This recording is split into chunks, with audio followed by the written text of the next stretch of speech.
Well, too often you see uneaten food go to waste in restaurants. Well, here in the Tennessee Valley, there's places open to taking your food, your excess food.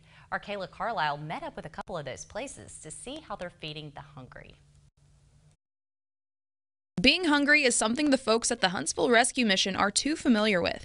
CEO Keith Overholt walked us through what they do to help in any way they can. Panera Bread is one of the ones that we have teamed up with before, and then we have Publix and Kroger, and really all the grocery stores and a lot of the restaurants come alongside and help us at some point during the day, during the month. One of those helping hands is Sin Shay's off Church Street in downtown Huntsville. Our front door faces one of the most influential zip codes in the state, 35801. But if I face the other direction, my back door neighbors the third poorest zip code in the state of Alabama, 35805. Then 1 mile walking radius of this restaurant, 42% of the population that lives here live below the poverty line, but yet we're sitting in the most influential zip code in the state. Cynthia Shea Hart is the executive director of Sin Shay's. She says 37% of families within 1 mile of her business also receive food assistance.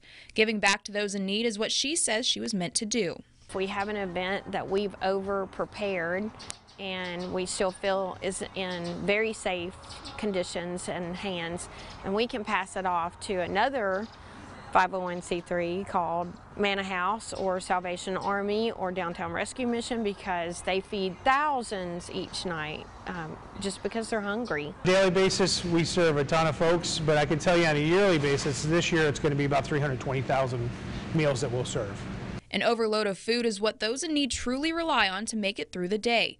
Making sure these folks have enough food doesn't just benefit those receiving, but also the ones giving, like Keith and Cynthia. I had a lady that was hungry, invited her in.